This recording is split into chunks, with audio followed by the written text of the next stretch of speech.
All right, so we're in Atal'dazar here. We're gonna walk cop through some things here as basically a new Mythic Plus player trying to think from the most basic level. And this one's especially interesting. I really wanted to start with this one because there's a lot of smaller things that you might need to be aware of in this dungeon that probably aren't super common for, if you did this on like heroic or something, you obviously You wouldn't do are this. too So late, step one that needs to be outsiders. aware, The you need to be temple aware of belongs to immediately my is you master. always need to go down these left stairs here, okay? If you ever go down the right stairs, a patrol will pass. So I'll show you the patrol.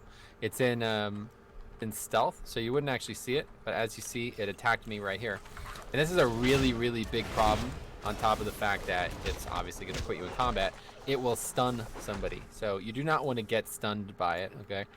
And it will only pat till about right here. It only comes to this point here. So as Where long are as you we run down going this left today, way, you'll never Grandmaster? interact with it. But anyway, so you would have run down from the left stairs, and now you want to hug the right wall. So what I always do is I want to, the momentum carries me to this little golden block here, and then I land on this little golden block here, and then I ride that momentum onto this little golden thing here, so you don't take as much fall damage. You could just jump. A lot of people just jump.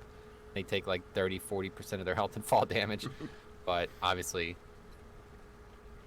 you do it that way. It's easy as a DK. You might have to actually jump as a non-DK, and that's just because we have mounted speed. But anyway, the main thing to do, the main reason you do this is because if you do it at the second the dungeon starts, you're going to get down here as the boss is patrolling in. He'll be right where he is now when you land, so you basically waste no time at all. So Good typically, I luck, usually tank him Grandmaster. right here. A lot of people don't kill the boss too quick. I want to talk about this a bit. A lot of people are going to tank him a lot differently. I like to tank him right here, and then I use this little pillar over here, or whatever this is. It's like a buttress for the stairway. I use it over there. But yeah, what you did there is fine too. A lot of people try to come over here, but it's much longer to go that way when I'm tanking him where I am. So yeah, just kill him. We'll keep talking. Okay. But yeah, I think if you want to do that, it's probably better to tank him in a different spot. And a lot of people just tank him against the wall there. So I'll show you what I mean. Over here, Razan there's was a a couple different powerful spots that you ruler. can tank him, but a lot of people kind of tank him right here, like with his body against this kind of golden thing here, and then you could easily hide on either side of him. So it's a little bit more options. But I like kind of just nudging him in this corner here. The main reason I like doing this, and maybe others don't, is because I really fear these skeletons as a tank, and you won't care much as a DPS. But basically, if the boss, if everybody's on this side of the room here, on the right side, the skeletons will never spawn as long as the boss stays in the water. So if he's kind of started here, you have a much higher likelihood that you're going to have to leave the water by the end. Still, it shouldn't happen, but oftentimes DPS will cut the corner around here, and they'll clip this right where I put D&D. There's usually a skeleton right there, or right in front Okay. of it as well, right about here. It'll clip one of these skeletons, and then that means that the skeletons now, usually I don't follow the boss as the tank, but you should be as a DPS. The skeleton will be attacking just some damage dealer. So then you have to get the boss back in position and get threat on a skeleton. So the main thing to think about here is if it does target you, you just want to make sure you do not run the boss over any skeletons. And it's easy to not do that, to make a mistake on that, because you'll likely get as far away from the boss as possible. And then if you just basically turn him, you move even 30 degrees to the right, that's enough of a degree difference for him to turn all the way back where he started and end up running over a skeleton. And that's the pursue mechanic on this boss, right? Because Yeah, and that's choose going a to key happen. DPS. Yeah, that's going to happen a lot. So it can pick a ranged, it should pick a range is what I mean to say. But it can pick you too. If you have 3 melee, especially, pretty likely. It's supposed to favor the least likely target, like the person who's the farthest, but it can pick melee for sure. I've seen it happen a lot. So if it's on you, you got to react quick. Now, one thing is you can bop. If you do get picked and you have a paladin, they might bop you. If you're playing another class that has an immunity, you could just... It's a good idea to not run, is what I'm trying to say. If you can not run and not die, you should do it, because then all the damage dealers don't have to run as well. And if you have multiple range, it'll DPS loss like crazy. So Might even be a DPS increase with my touch of karma. you'll probably die. It lasts like 10 seconds. Oh, So okay. it's if you're doing it on any serious key, it's going to kill you. Definitely don't get hit by it unless you have an immunity.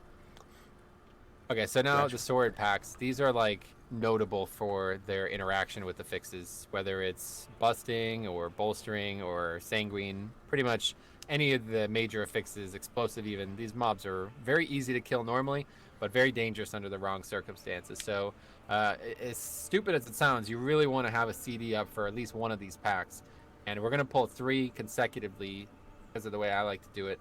Not everybody is going to do this, but I always go at least one of these packs here. Now, if it's a really easy kill, you know, these are a low key or it's crash week, I might try to combine these 2 packs into one since they're very, very flimsy. You know, if you get them all together, they'll die really quick. But one thing to notice here as a monk, that if you have Ring of Peace, you could put Ring of Peace down. So say like, you know, me and you are right here attacking, and there's some range damage dealers over there where I drop D&D. You put Ring by the range damage dealers, it'll actually deny the swords their ability to jump.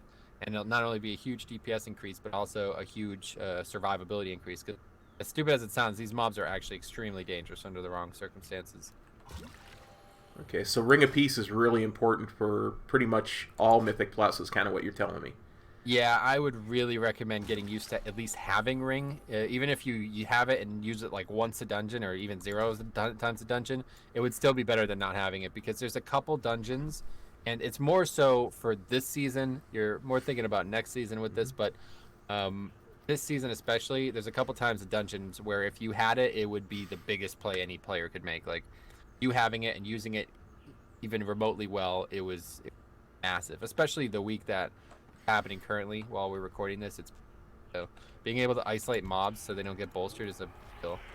Then obviously this, I'm sure you know, this mob just needs to be interrupted. He only casts it once every 15 seconds, so one person is all that's ever needed. As long as one person gets the interrupt, he can get every single interrupt. But oftentimes, you know, there might be complication. So like on teaming, there's 3 of these. Usually I will not pull this pack on team. Sometimes you have to, because you don't really have to, but sometimes I do anyway, just because I'm stubborn, I guess. But I like to pull this pack. You're not going to see every tank pull this pack, so if you pug and you don't see somebody pull that pack, just be aware.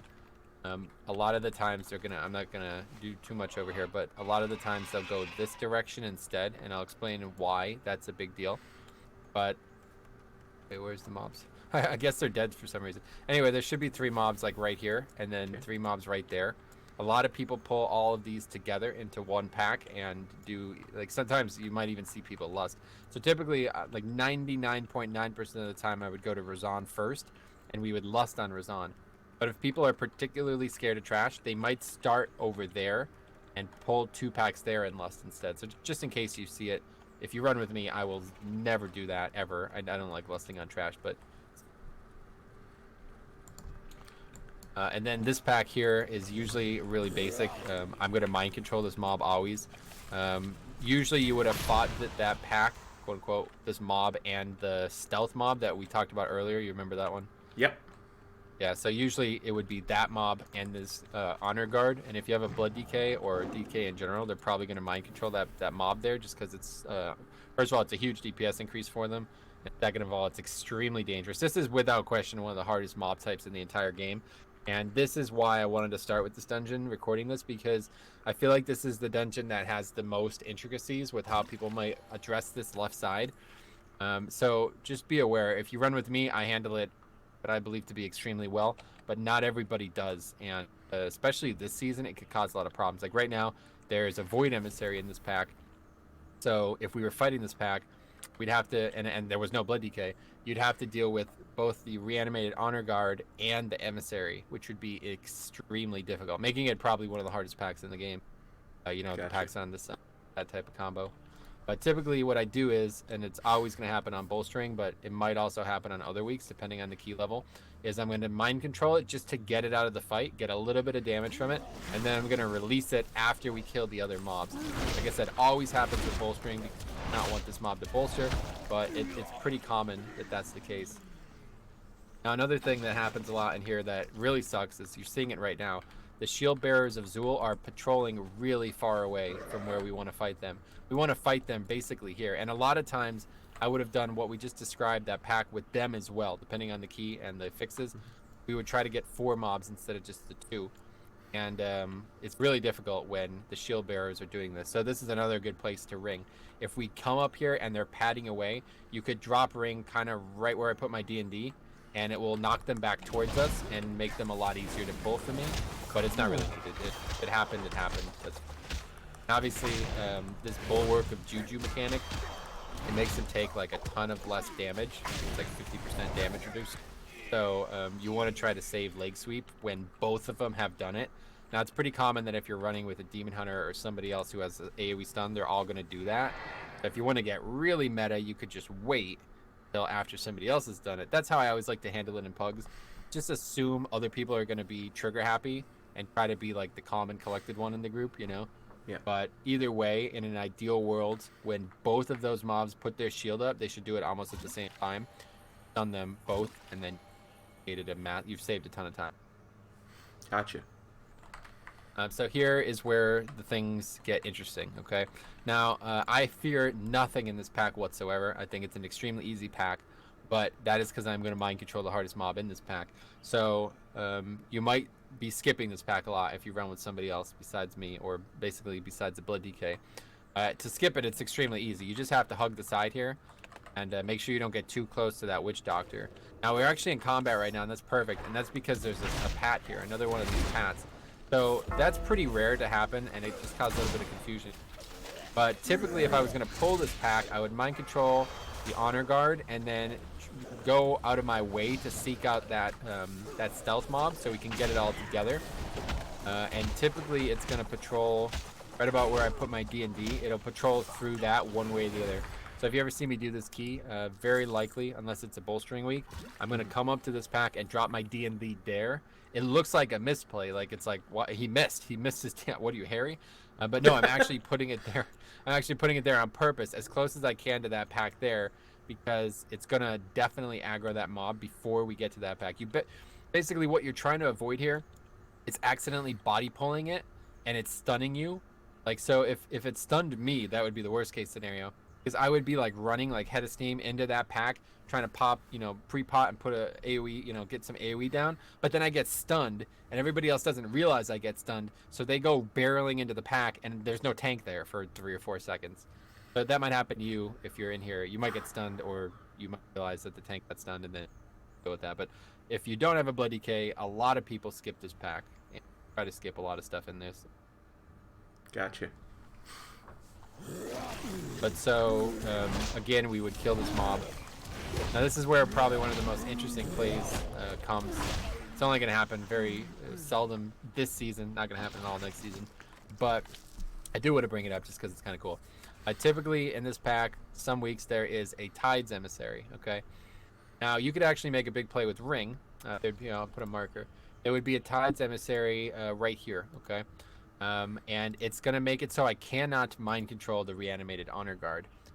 But if the Tides Emissary is so far away that the reanimated Honor Guard does not have its buff, I can mind control it. So what I'd like to do is I'd like to grip the Tides Emissary and then quickly mind control the Honor Guard before it gets too close again to the Tides Emissary. And sometimes I fail because it requires a lot of dexterity. But if you do it right, it's an awesome play. And it would just be so much easier if we had a monk, because you'd be able to put your ring like right there, and then the mob would get knocked back and the Honor Guard would come free, and you would just be able to get it like isolated like that, you know what I mean? But it's not really something to care about, because by the time I'm doing this seriously. Yeah. But another thing is, a lot of people try to skip this pack, and I guess it's pretty good to have ring for it as well. If you don't have a rogue, what you could have done is you could have basically ring like permanently dislocates the mob as long as they can't move. So what a lot of people do is they CC it, they hard CC it, and then they use a ring to knock the hard CC mobbed over to the right, and then it stays there, allowing you to run by the pack. So typically, if those mobs were there, let's say the skull position would have been the caster, you can't skip that. You'd walk by, you'd aggro it. But if you hard CC it and then ring it, it's going to go from about, you would want to ring it to about over here. It's basically going to get knocked over by the Honor Guard. Then you could easily hug the side here and skip it. It's a very interesting play. You don't see it very often, but just in case, as a monk, Might want to keep that in mind. I could Probably probably do never gonna both get with Paralyze and then Ring. So it's a good call to try paralyzing it. I tried that today on stream, actually. But something I didn't know about paralysis is it is not an out-of-combat CC. If you get too close to the mob, you will get into combat with it. So I don't think it actually works in this case. Because even though you are able to run by the mob, you'll be too close to it and it'll put you in combat. I'm not 100% sure if that's my error or if it's actually impossible, but just be aware that using paralysis in that way, it looks good, but it doesn't actually accomplish what you're trying to accomplish. Gotcha. Now, here's a complicating factor here, which I always try to avoid just by running down these stairs. But there's 2 mobs in stealth. Seems like 70% of the time, they're at their apex. I think they probably sit down here for a while, but they patrol from here all the way. I'm going to show you where. They patrol from the very bottom here all the way back to the top and to the right. So a lot of the times you'll see, every once in a while, I'll get like in combat right here, and I'll just get stunned. They'll still be in stealth, but they'll aggro me here. So if I don't get them by the time I'm at this lip, I'm going to assume that they're at the bottom of the stairs one way or the other. And a lot of people are going to... Sometimes people might even go with this pack too. I never do that because I feel like this pack's really dangerous. Just be aware that, yeah, you're not going immediately to this pack here, which is probably the most dangerous pack in the game, the dungeon, I mean. So, yeah, just in case, don't accidentally, like, roll into this pack when wasn't intending to go to that pack next, Gotcha. Now, okay, so this is the most complicated pack in the dungeon for sure. Let's see. Run back over here so we can get a better angle at it. So this is without... Sorry. Okay, let's run out quick because I want to talk about it before we kill it. It's a very, very complicated pack, and this is what separates, I believe, like, you're going to see a Blood DK like me handle it a certain way, and it's going to make it a lot easier. It's still very dangerous, and frankly, it's probably something I should skip, but it's kind of like a little, very nice to do it as a DK, and I feel like it's not worth skipping something if you can just kill it, obviously. So, but it looks like we've dropped combos. No, I haven't. Anyway, yeah, that's fine. Yeah, I didn't realize only you got in combat somehow. But so yeah, a lot of people are going to try to skip that, and you could do it the same way I was just detailing with the CC and ring it across. You could shroud it a couple different ways, so we'll talk about what's happening here. But yeah, you could shroud it. A lot of people will shroud. The problem is shroud won't be back up the second time. So here's the third way to skip it once they reset. But the problem is here, it's actually not a problem at all. This is one of the most dangerous packs, and usually a very dangerous pack before a boss is a very big problem because it means you need to use your CDs for both. So what do you choose to use them for? Luckily, this boss is extremely easy for the first minute and a half. You literally don't need CD support at all. So this is a pack where you absolutely want to... These 2 casters, maybe it's not obvious to you, are extremely dangerous. They do a casted ability that does a poison bolt, and it picks a random target. So it doesn't always pick the tank. It almost never picks, really. So that is something that you really got to lock down with interrupts and stuns and any type of disruption that you can give.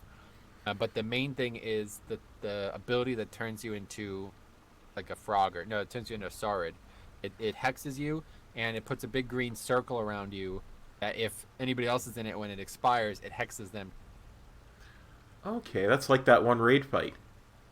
Yeah, it's basically the exact same mechanic, but it can be interrupted. So, again, this is one of those things you got to think about as a melee DPS. If you're in a group and you have, 3 DPSers all with good interrupts, what's the likelihood that all 3 of them are going to use their interrupts on the first cast of anything?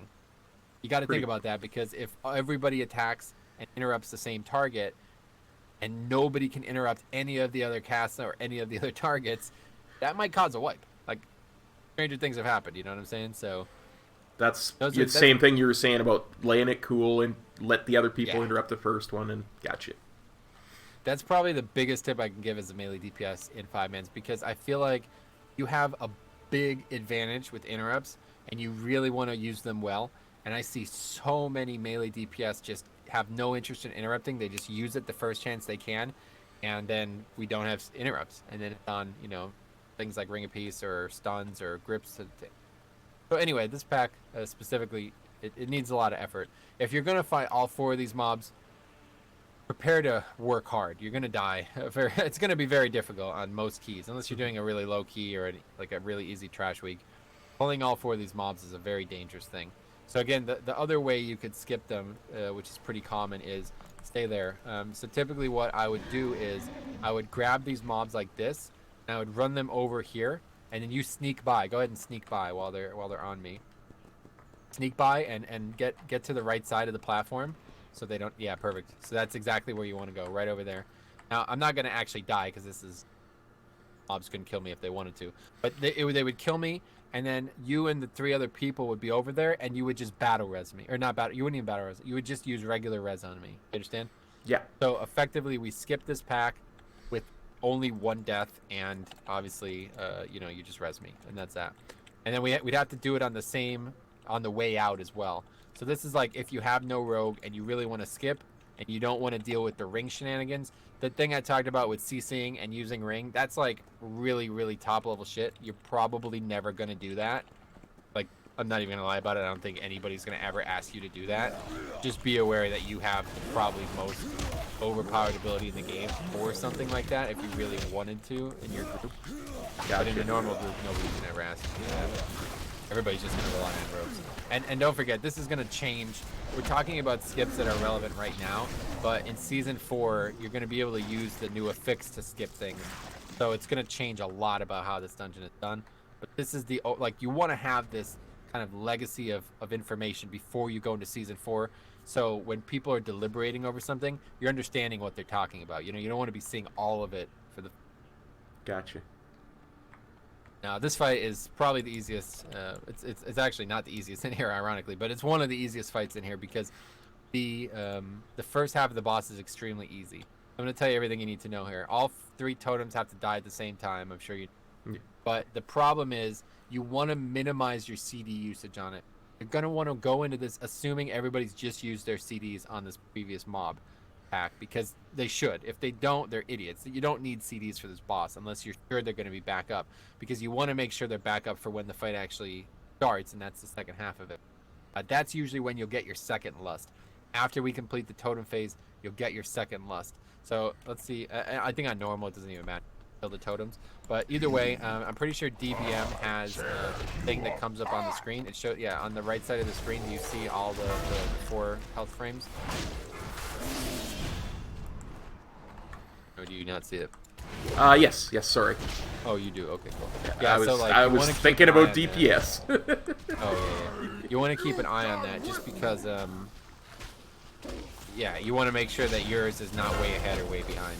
Now, something else they should bring up, which is probably never going to interact in your capacity, but just in case, this boss is another, he has an interrupt, another one that's going to happen only every so often. 1 player can get it every single time. So for me, if I get the first interrupt, I know the next time I need to interrupt will be as soon as my interrupt comes up. So it's basically every like 15 seconds to cast the ability. So just be aware. Again, this is one, you know, only 1 person is needed, but you'll want to make sure you're contributing at this point in the fight, because if, you know, nobody else is interrupting, you can still get every single cast.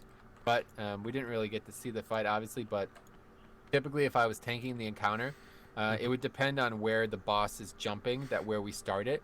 Like, he's going to jump to a player, so there's going to be a player at all 3 of these colors. And he's going to jump to one of them always. He's always going to jump to a player. So one way or the other, the boss is going to start pretty much on one of these colors. So if he starts at blue, I'm always going to try to run him away from this gate here. Just in case. It's a good habit to get into, because if you get to where Moon is and you didn't skip this pack, they will aggro through the gate. Ooh. So you really want to avoid fighting the boss over there unless you absolutely have to. Just on the off chance when your DPS ends up getting in trouble. This fight's actually really annoying because you have to constantly kite. So what you want to do as the damage dealers, yeah, the puddles are going to keep dropping. You have to constantly kite out of them. So what you want to do as a damage dealer, I'm going to draw like a little diagram with these colors. So what you want to do as a damage dealer is, I'm the tank, the boss is that skull, okay? So what you want to do as a damage dealer is you want to have 1 melee there and 1 melee there, okay? So basically, you're following this pattern. So watch what happens. I'm moving. I'm pulling the skull with me, and you're dropping the orange here, okay? You're dropping it on the outside. and then again, I'm moving the boss. I'm putting it here, and you're dropping the orange on the outside, where the green person is dropping it on the inside. You know what I'm saying? Like you're Gotcha. dropping it in the same pattern and not overlapping each other. Now, of course, all shit's hit the fan if you have 3 melee. You can't stop. It's going to overlap, and you're going to have to constantly move a lot more. But usually you have at least one range, and that's the way you want to do it. You just want to make sure you're on the opposite side of the back half of the boss because if you're in front of the boss, you're going to be dropping it on top of the tank, and then it's going to mean the boss has to be kited a few extra yards every time. Interesting. It's actually the same concept that we battle with in Mythic Azara. I'm kiting the boss, and I'm coming through the direction I want to kite, which means that if there's anything in the path that I have to kite more. So you want to avoid that because obviously we don't have a limited amount of space here. The amount of space does go away. The puddle goes away eventually, Gotcha. but it takes a very long time to go away.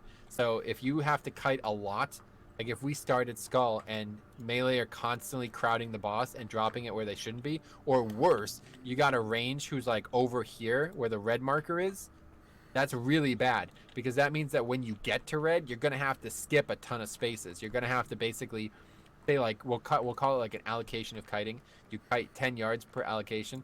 So every allocation, you skip 10 yards. When you get to red, you now need to move 30 yards. So you've now just basically allocated 3 extra kites to the pattern, and that means that you're now if typically it would take from skull to skull in this pattern to drop to reset the stuff on the ground, you've now you've misallocated your distance, so it's there when you get back to skull.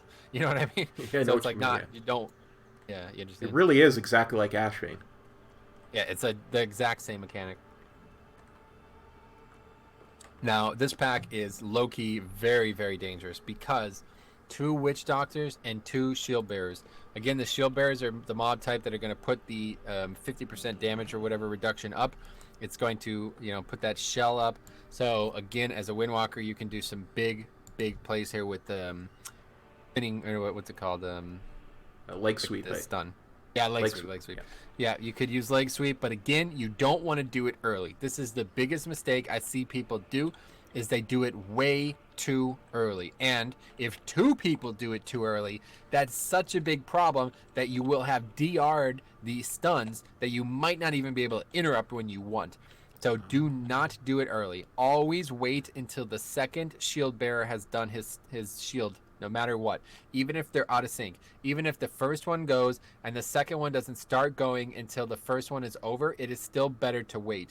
Because if you stun the first one and then the second one starts it and you stun it again, you will not have another stun for the second usage of the first one. Does that make sense? That makes perfect sense. Absolutely. Is using paralysis on one of them a good play at all, or? It's a good play to stop them individually, but it doesn't solve the problem. Like, you want no barriers if you can, ideally. If you're going to individually interrupt them, it's better to just move the mobs away from them. But the best situation is I drop the ND, everybody drops all AoE, and we never have to move the mobs. You watch like a normal key, it's very disruptive when these shields happen because the mobs are not dying. You know what I mean? Like, they're taking almost no damage. So like the group's kind of panicking. It's like it's reacting very oddly to the situation. They're like, oh, I'm not doing any damage, so I'm gonna move. But the mobs aren't moving though, so I'm back. Oh, I'm moving again. Oh, it's just really not good. Like, the ideal scenario, both casts start, interrupt it, both casts start again, interrupt it a second time, pack's over. Gotcha. But of course, the actual witch doctors are still extremely dangerous, and that's going to complicate things because they might hex you. If they hex you, you can't stun. You know what I mean? So this is a very complicated pack, and this season especially, it's very difficult because it has one extremely dangerous emissary placement, being a Tides emissary. The way people handle that is pretty easy. I guess I won't talk about it too much because next season it's not going to be there. But basically, you just separate them, and then you can interrupt stuff, no problem. Same with these Sard packs. Again, it won't matter next season, but oftentimes it's difficult to interrupt this mob because there's a Tides emissary here. It doesn't really matter. You could split pull it. We can talk about that, but there's just no reason to do this. So again, just make sure you're interrupting the Sky Screamer, and all it needs is one person to interrupt it. They can get every single interrupt. Actually, something that I should mention though is kind of like basic etiquette of interrupting. What happens a lot of the times, especially on a pack like this, people fear, they have this like really, they're really scared. I think it's the only way to put it. They're very scared of this mechanic, and rightfully so. It's a fear. But they'll do everything they can to interrupt it instead of just interrupting. Like all you need is just an interrupt, it's over, right? But people will death grip it, or they'll stun it, or they'll knock it back. And what this does is creates a very big issue, because you might have used your interrupt while it's getting interrupted by something else. Like if I stun that mob while it's casting and you use your interrupt, first of all, your interrupt has failed to interrupt an ability. It did nothing. And the stun does not actually interrupt the mechanic. It will cast it immediately after the stun is over. So you really want to keep it, like, basically what I'm saying is don't be the first person to interrupt on this mob. Because if you do, you might end up realizing that you just wasted your interrupt because somebody stunned it or did something really stupid. You know what I mean? Mm-hmm. Gotcha. It's very common, and I've done it myself at times, just not thinking. Like, you see an ability, you could stop it from getting cast.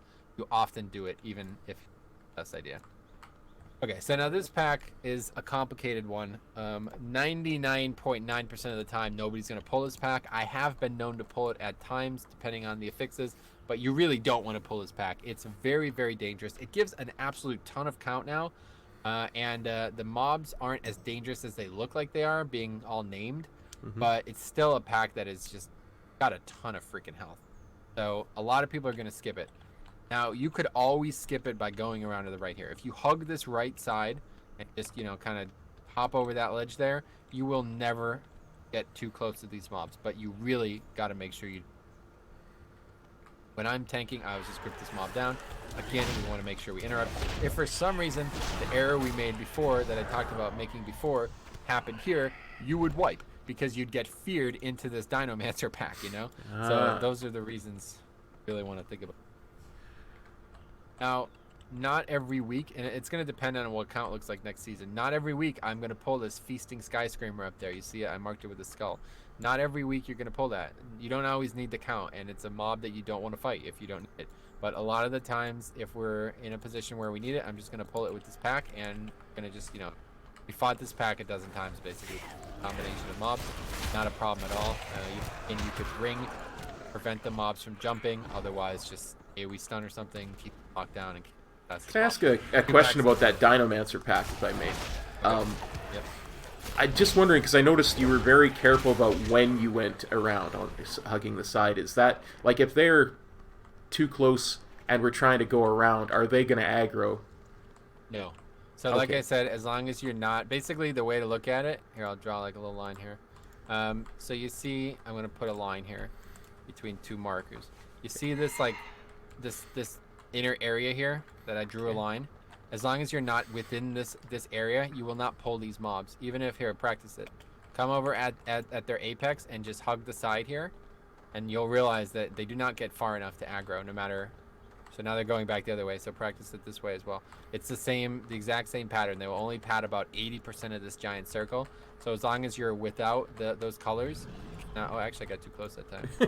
So it can actually... This side, it will aggro a little bit... it will pat a little bit farther. But you should never come this side. Like, I'd say probably about 80% of keys, you will not come this direction. Because there's either going to be a pack here. Yeah, like you remember we elected to pull that pack earlier. Yep. So there's either going to be a pack there. Like if you're doing the strategy that I'm not doing, you're going to have that pack there and you're going to try to skip it. So you're not going to go that direction. Or you're going to have that bird up here that I marked with the skull just a little bit ago up here. Yep. And you don't want to pull that either. So one way or the other, if you run by this area, it's going to pull something that you probably don't want to pull. So like 90% of the time, I think, everybody's going to go around the back. I think basically, let's illustrate it. So I think the mobs are going to stop at skull. They might extend to red, I think. It's probably what happened there. Because I've never noticed them aggroing in that direction. But I do that probably like 1 in 10 times that I skip those mobs that go this direction. So I just did. But yeah, they go maybe about 5 yards further on the red side. So yeah, because I'm always paranoid about two things there in the times I've done this dungeon is one, aggroing that pat, and two, falling off the path. And it's always very hairy for me to try and do that. so Yeah. I was worried about So- where I'm going to aggro them. You should never aggro them if you come around the outside and you stay outside of this inner ring, basically. As long as Gotcha. you're on this outer ring and you're hugging these pillars, be good. And the only way you could fall, so like look at the direction my character's facing. I'll draw a line with the markers. My character is on yellow and he is facing blue. Okay. If Okay. I run from yellow to blue, I will fall. Okay. So you could either jump, or you could just not run. You could just run in a 90-degree angle instead. You know what I mean? Yeah. That's it. It's just follow the path. People have fallen here, man. You won't be the first person. I'm telling you, there's people every once in a while. You'll be coming this direction, and you'll see somebody go out of range and take about 60% of their health and damage. I'm like, huh, what happened to that guy?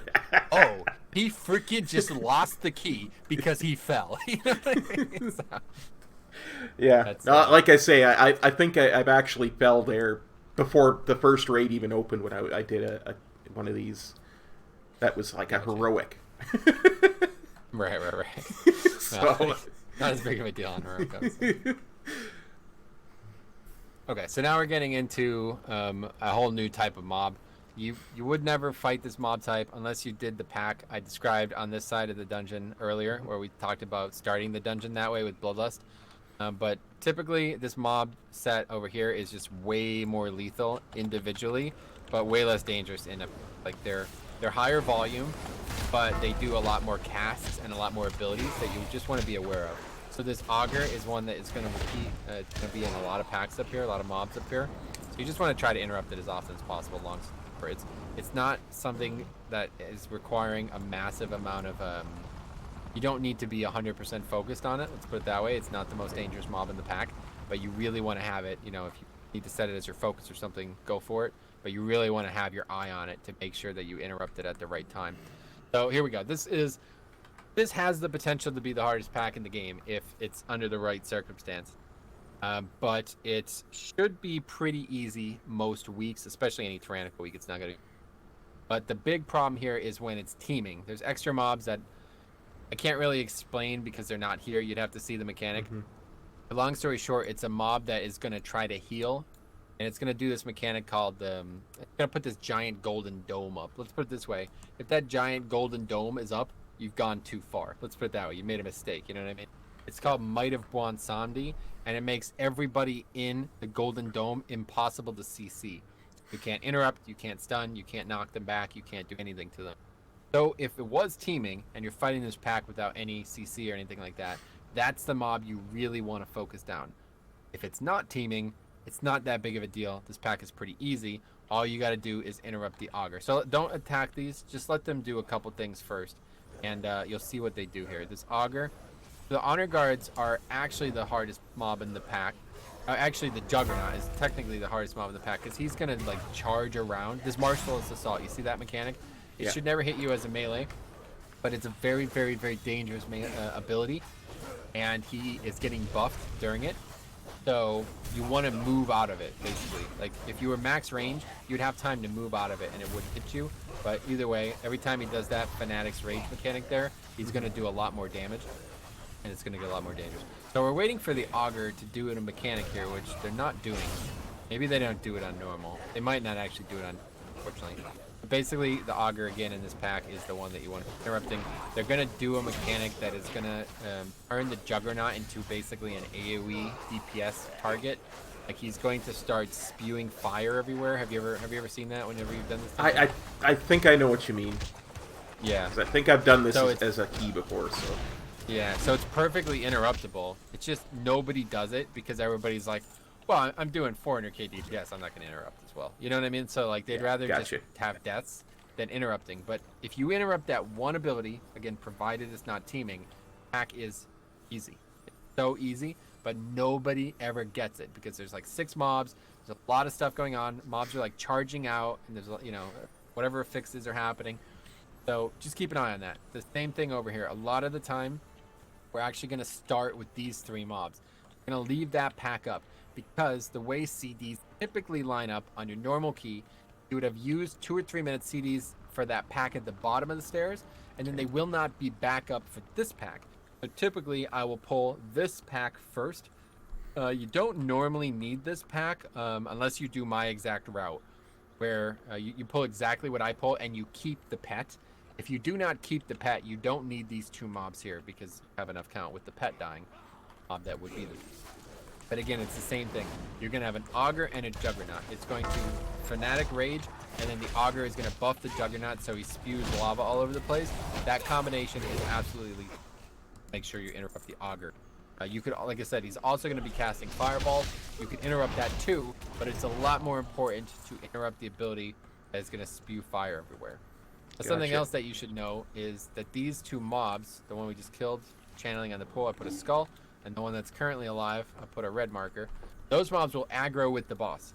So if you ever see, you're doing a low key, this happens all the time, you see somebody go right for the boss, just be aware those mobs are going to aggro. It's not actually a problem as long as it's not bolstering, but people are idiots and they don't realize that they should probably kill the trash before they kill the boss, right? Gotcha. The mobs are actually the same thing as the boss, though. They're going to channel the life drain type ability. So they'll put a little red puddle down. If they're channeling it on you, you could stand in the red puddle to kill them. So a lot of times people will do this giant pack with all of these mobs, the skull, the red, and the mobs that are where D&D was, you know, all of those together. So that's 8 mobs, I think. They're going to pull it all together. And the biggest play you could make, besides interrupting the Augur, is actually getting the red puddle in the ground soaked if the priestesses are channeling on you. Because if you do, it pretty much deletes them. Like, it kills them during the duration of the channel as long as you're damaging them outside of that, right? So that's actually a really big tip that you could make. It's not a big deal because the mobs are going to die anyway, but ideally whoever gets that on them will have the wherewithal to move into the blood puddle, and then they'll die even faster. Okay, so this boss is probably the easiest boss in the entire game. They've tried to buff it. It's still extremely easy. Do you know, like, tell me what you know about this. She's got this little kind of black puddly line that when it's on you, you got to get into the gold puddle, I think. Or maybe I got that reversed. Like, there's a gold line, you got to get in the black puddle. Yeah. It's a red, it's like a blood red puddle. Yeah. And basically, so let this play out. Don't do any damage here. I'm going to show you exactly why this fight is complicated. It's not complicated, but I'm going to show you what could cause complications. So the ad... Oh, actually, I don't think there's even an ad on normal. Well, anyway, there's going to be an ad every, like, 30 seconds or something like that, okay? It's going to spawn at Skull. It's going to spawn right at the top of the stairs. So, again, another great place for ring. You could just ring, and it just makes it so much easier. But there's a little bit of a psychological warfare thing going on here. So go ahead and, get that. There's a little bit of a psychological warfare thing going on here, where people always want to get a puddle, and they're going to race for them. So you almost have to battle your own teammates to do this fight properly. So what I like to do is, I have kind of like gotten a mental estimation of when this fight is going to begin, effectively. That mechanic is going to begin. And I get it before you even need to get it. 9 times out of the 10, brain dead DPS are just going to react to the mechanic happening. They're not even going to think about like what is coming up. So get it before it happens. So here's a big tip for you.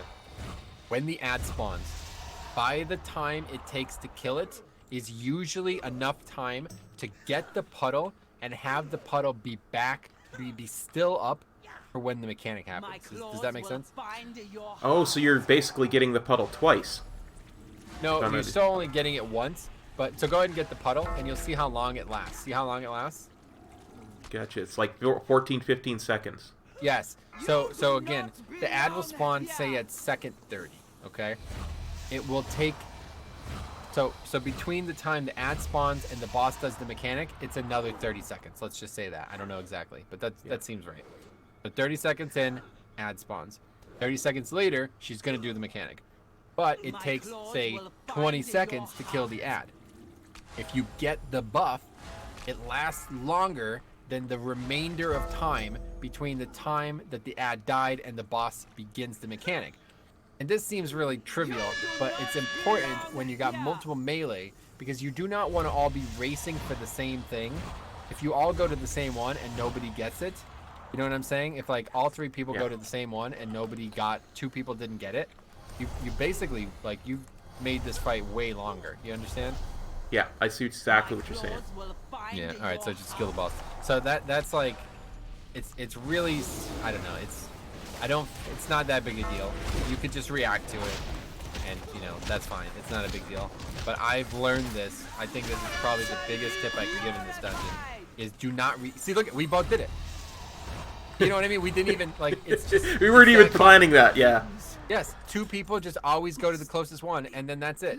So think about this, right? So let's talk more about why this is a problem. So if every single person, so let's put some markers. There's one there, there's one there, there's one there, and this is pretty common. They're pretty spread out. You know what I mean? Yeah. So there'll be 5 puddles. Okay. So if we got the boss right here where she was, right next to Skull, and nobody has taken any puddles yet, everybody's gonna go for Skull. Everybody. You got 3 melee, they're all going for Skull. Nobody wants to lose 20 seconds of DPS. You know what I'm saying? Like, nobody wants to do that. So you want to get the puddle before the mechanic starts, so you don't have to deal with that. You know what I'm saying? And then so like you run over and get red before the mechanic even starts.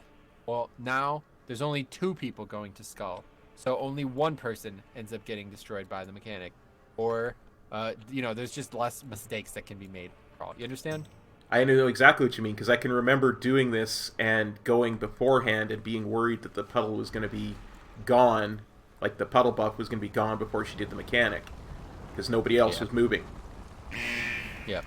So that's my tip. Just when the ad spawns, kill it as quickly as possible, and maybe wait, depending on the key, don't just rush over to them, but try to just think about it, like 1 Mississippi, 2 Mississippi, 3 Mississippi. Okay, I'm grabbing a puddle. You know what I mean? And just get it before the mechanic starts. And that forethought will usually be enough to make it really does. It makes a big play. Because if everybody messes it up, first of all, you're losing a ton of DPS, because people are running around. Second of all, you're healing the boss.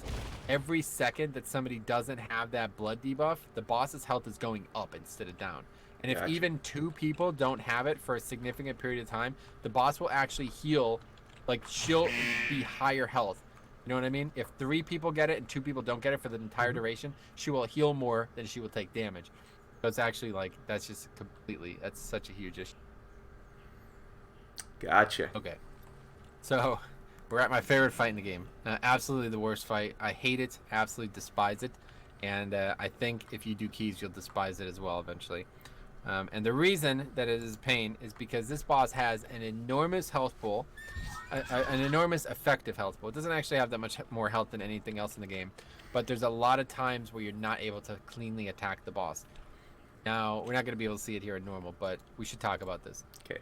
Typically, what people do with a lot of melee is they'll start the boss. I'm going to just put some markers. They'll have the boss move in this pattern. Okay? Ignore that. Anyway, they'll have the boss move in this pattern here, basically around the room. Okay. It's some iteration. Oh, stuff. Anyway, some iteration of this is what people are gonna do. Sometimes they might not like. So what I'm indicating with these colors is I might move from skull to red to blue. Well, they might just skip red altogether, depending on what's going on, But one way or the other, this is what they're gonna do. They're gonna start the boss on one side of the room, and they're gonna move it to the other side of the room. Sometimes they might just move it from skull to green, back and forth, depending on the comp. But ideally, the way the pros, quote unquote, like the way the people who are very maximized in the fight are going to do it, all 5 people are going to stack. Every time the spiders come out, they're always going to go in the exact same direction, and you're just going to move the boss away when they grow big. When they grow big, they move faster, and obviously they're more dangerous, so you definitely don't want to get hit by them there. But this is particularly complicated with multiple melee because you might not even see them. If there's a lot of stuff happening under the boss, this is a really tough fight, man. And I would fear this fight on any tyrannical week because first of all, it's gonna last a lot longer. So that means a lot more spiders over the course of the fight, and it's gonna be a lot harder to navigate. Like, so about how the boss, it sucks your spirit out, right? You've seen that mechanic? Yeah, and you have to run to your spirit or something like that. Yeah, so it sucks your spirit out when the mechanic ends, wherever you are, it summons your spirit. And if the spirit gets to the boss, it is going to do an AoE. Basically it puts a dot on every single person. Okay. Now, I have had it where people let their ad hit the boss and we don't die, but it's a really big issue. You really don't want to do it. So ideally, let's get rid of all these marks. So ideally, what you would do if the boss was at skull, basically everybody would run like the complete opposite side. So they'd go from skull to red. They'd drop all 4 of them there, AoE them down quickly. That's that. Easy. Right? Easy mechanic, right? First time that happens, really easy. There's no spiders anywhere. You're just gonna run there, you're gonna kill them quick. Okay, second time it happens now, let's say the boss is at probably be by red at that point, okay? Mm-hmm. At that point, well, you're gonna run from red to the opposite side of the room. Well, the opposite side of the room is now much farther. From red, you're probably gonna want to go to about blue. You know, that's the opposite side of the room, so Yep. that's where you'd want to get to. Well, unfortunately, not everybody's a monk. They're not gonna all make it to blue. So you want to be like, okay, I'm inching. Okay, we're gonna drop it right about here. So a lot of the times, some might get dropped at red, or some might get dropped at blue. I mean, some might get dropped at purple. Some people might even think they're gonna go over there. So they're gonna get all split up. If that does happen, you got to quickly nuke the one that is not group, because the other 3 are gonna die easy. But gets even more complicated. So by the time we're halfway through the fight, that is halfway through the kiting progression, boss is at skull. Now we're gonna move red over here. But guess what? The entire part of the fight where we started by blue, covered in spiders. The whole freaking lot of it, covered in spiders. So now you have to go from skull over to orange and then to red. Because if you go from skull to red, you will die. You will run through spiders. And this just, as you can, I'm sure, imagine, gets so freaking complicated by the time you are then, like, once the boss is on this side, good luck. It is an absolute mess. Because then there's spiders literally in the entire center of the room, all over the place. And it's just a potluck, man. The amount of times I've done this dungeon, and it's really complicated with explosive, because the boss is, like, you know, it's not very prone to movement. And the explosives are going to spawn behind her a lot of the time, so I don't know, man. I just really hate this encounter, honestly. As a tank especially. I can see having a lot of melee would make it tough to get some explosives if there's a lot of spiders around too. Yeah, so I mean, I don't know. It's up and down. Like, some people say this fight is the melee fight. Like, if you have 5 melee targets, then the spiders are everywhere. That, like, they're all in one place. You understand? Mm-hmm. Like, if you start at skull and you move to red, then all the spiders start at skull and move to red as well. Like, that they chase a player, right? So it makes it easier. But then by the end, like, if once you've done a full revolution, you're talking about like a freaking a nightmare. There's like 400 little spiders. You know, it's literally a nightmare. Yeah. Scary. It's legitimately frightening. So I don't know, man. This fight is just, I can't stand it. I really can't. But the long story short here is, do not hit a spider, because if you do, it actually makes kiting a lot harder. A lot of people in the early days used to like to clear the spiders, and you might see people still do it. So if you do, be aware it's not going to complicate your role because you're not tanking. Mm-hmm. But if you do it, and you know, you do, like, basically if you have a rep pally or a demon hunter or a rogue, keep in mind they're probably going to run through spiders at some point, just because, first of all, they either think it's a good idea or they're idiots playing those classes anyway. They don't care and they just run through them. But yeah, it's possible. And so then, like, you might have, like, the kite path might, you know, you might want to drop, the boss might be at skull. You might want to drop the ads over at red, and it might be, say, a puddle there and a puddle here, because that's where people broke them. So then you got to kind of adjust, you know, through it without zigzag your way through. Yeah, it's, and then of course there's still actual active spiders as well. They're like, cop, you know what I mean? So yeah, that's what it'll be. Cop, get out of the spiders. Yeah, but yeah, so it's harder than it sounds. Just make sure you don't get hit by a spider when you're under the boss. Try your best to get. Luckily, as a monk, you are in a great position to do this fight, because if you have a solid, you know, again, if you're going from one side of the room to the other, you can just use your rolls and get there really, really quick, and then you don't have to worry about anything else. But that's really best case scenario. 9 times out of 10. Once you're like a minute into the fight, the room gets really crowded. But this is another complicated fight, because Bloodlust is always going to be back up. You're always going to lust here, But more importantly, it's when you lust. And a lot of people are very hesitant to lust on the pull because like 10 seconds into the fight, everybody gets dragged away from the boss. I believe, and this isn't based on any math or theory, I believe lusting on the first global is always the best because there's so many abilities in the game that are modified by haste now that getting them, like for example, Blood Boil is a 6-second recharge.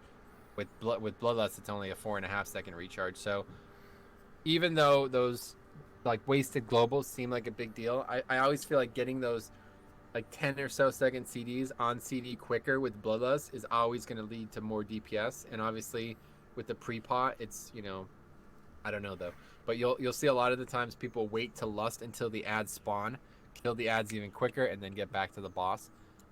But I don't know. Like, you'll have to figure that out on your own. Some DPS, they don't even pop CDs and spawn. Like, they literally do like 10k DPS until the ad spawn and then pop everything. Wow. So I don't know. I don't know how I could do that. Like, I'm like you. I love to just explode everything on the pull. Yeah. It's just the problem is like if your opening burst takes longer than 10 seconds, you're gonna have to move. Yeah. No, I get that. Basically, pull, skewer, mechanic. It's like that quick, 7 to 10 seconds. You'll have to move one way or the other. So I can see there's some things that I would do on the pull, like using Razor Coral, because that's going to stack charges and stuff. Maybe I might do a Zwen, because that's going to continue to attack the boss whether I do or not. Stuff like that might be good on the pull. But then maybe I'll wait my Guardian of Azeroth until, later. Yeah. So I don't know. Those are things to consider. The main reason that you really want to think about it, though, is because even though this fight's like DPS check isn't that high, you're spending so much time navigating the minefield of spiders and doing the ads that this is probably the most DPS intensive fight in the Mythic Plus suite, because it's like the faster this fight dies, it just gets so much easier because there's less spiders, there's less ads, there's less everything, there's less running.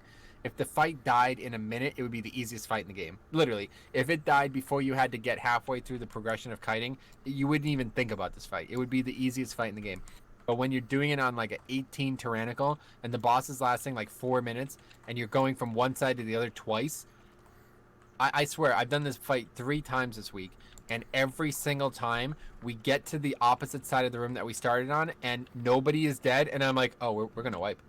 We're going to wipe here, because the spiders are so complicated at that point that I do not trust these people to navigate them a single time more. And every time this week, they've proved me right. 2 people have died on every time I've done this boss this week on a higher key. And it is because once you get to the opposite side of the room, it is just an absolute minefield. Drop the ads far enough away from the boss while also not getting spiders. So I just can't stress it enough. Killing this boss as fast as humanly possible is the biggest challenge in this entire dungeon, in my opinion. Same reason we do Ashvane in 2. Yeah, it's not. Yeah, it's actually not that far. Similar theory behind the reason. Yeah, it's a little different because you're not 3 tanking instead of 2 tanking, but of course. You're not actually changing the strategy, but either way, the less things you have to deal with, the better. So yeah, there's that mechanic there. That's soul rend. So that's, I mean, not that it matters on this really, obviously, but that's the big mechanic that like you mess that up on a Mythic 10 or Mythic 18, it does. Like, you have to run out when that mechanic is on you. Gotcha. Well, 400 item level. Ooh. Titan Forged. Yep, even in these I get lucky. Okay, so cool. any questions about the dungeon? No, that seems really straightforward and a lot of good information to digest. Sometimes you'll get to the last boss and you won't have count. It doesn't really happen in Season 3 because of the emissaries giving a lot of extra count. And I assume it probably won't happen in Season 4 either because of the new mob types giving extra count. But in Season 2 and 1, it happened all the time. We'd get to the end of the dungeon and the bosses would be all dead, but the trash would still be there. At that point, there's a couple options. If you're a Death Knight, usually you would plan around this and you would have your pet be the last count. I would release my pet and kill it. The other option is coming down and killing these mobs. Now, a lot of people actually do show it off here. A lot of people are going to jump down here because, again, we cleared this all out, but typically there'd be the pat in the dead center, and then there'd be a bird on the skull up there, you know. So navigating the center is not worth it. So it's better to just jump down right here. I actually messed it up, but you can land on this skeleton pile, and you will not take damage. Oh, But you'll okay. fall barely enough to take any damage. And then you could come over here. You'll usually, no matter what route you do, you usually need both of these mobs, which is kind of dangerous. 2 of these mobs mean you need 2 interrupts, you know what I mean? So if everybody interrupts the one, nobody interrupts the other one. Be the key. Like there, you know, when the pass go off. Just like that. This 5 seconds of fearing, even though it's not going to pull any more trash, that could be enough time to lose. To lose a key, yeah. Yeah. So with the new affix that's coming, like the new season thing that's coming, and all the people talking about doing skipping and this kind of that, isn't there something where it'll pull that stuff that you skipped using the new affix? Like I'm not 100% certain how that new one is Yeah, gonna so work. it only pulls the stuff in that realm. So it's not going to aggro any trash that's in the dungeon right now. What it's going to do is there's 4 lieutenants, they're called. Okay. And, or is it 3? I don't know. However many lieutenants there are, I think there's 4. But either way, if you skip any lieutenants, like if you didn't kill all the lieutenants, they aggro when you pull the last boss. That's what happens. Oh, okay. Which It doesn't would be aggro any trash. It just aggroes those mini bosses basically. which would be hellish on this dungeon. I don't know. I don't. I'm hesitant to say one way or the other because I've already seen people on the PTR skip 2 out of 4 of them and just lust and nuke them with the boss. But we'll see. The last boss, this dungeon, you might be right. This is a dungeon that I would never want to. Fighting trash, because that stuff has other mechanics too. It's not just mobs that you damage. It's not a tank and spank. They have mechanics too. So dealing with those mechanics while you're dealing with the Asmus mechanics, I'm gonna pass on that one. But maybe my mind will be changed once the season's out. I don't want to talk about season 4 yet because I have not tested. No worries. So. I just it was in my back of my head. Yeah.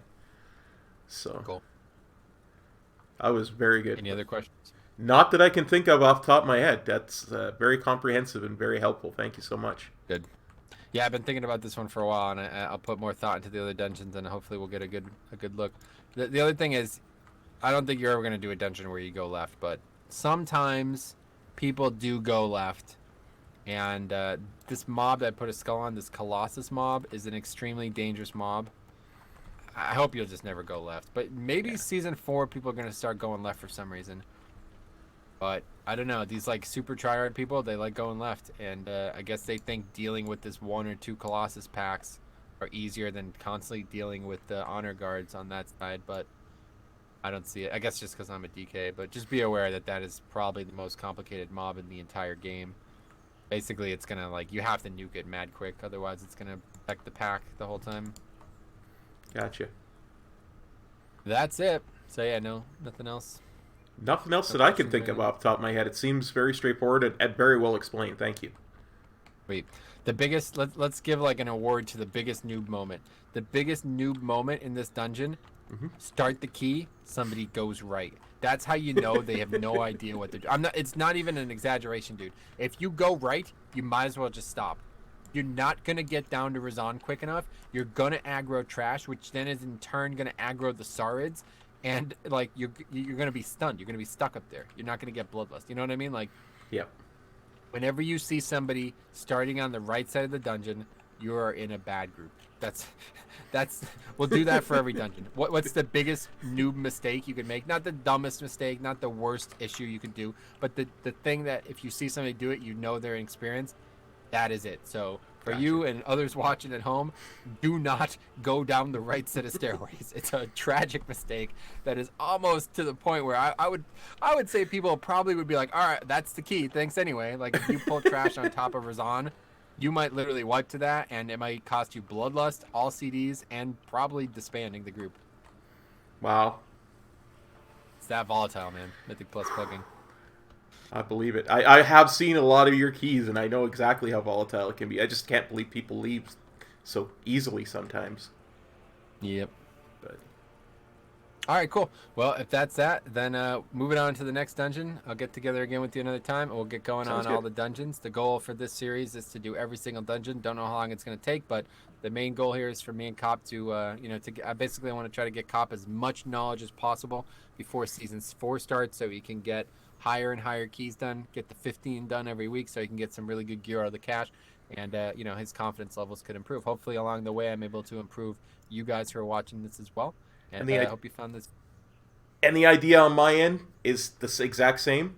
Plus, I want to get that mount. Plus, for 9.0, I want to be the type of guy who is confident enough that I can just go in and do Mythic Plus in the next expansion, and that starts now. Yeah, I think a lot of people don't realize this, but like, if you do keys, like, you know, I've been doing the equivalent of Mythic Plus for 4 expansions now.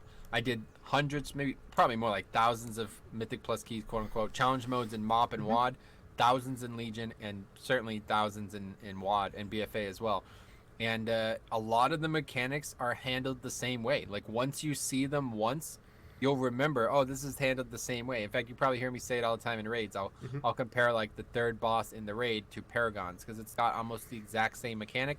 We did this mechanic 5 years ago, or like maybe 6 now at this point, but it's handled the exact same way. So if you remembered how to handle it from 6 years ago, you know how to handle it now, you know?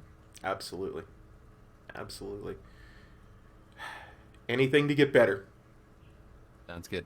All right, cool. Well, thanks for watching, guys. We'll be back with another dungeon shortly, and that'll be that. Peace.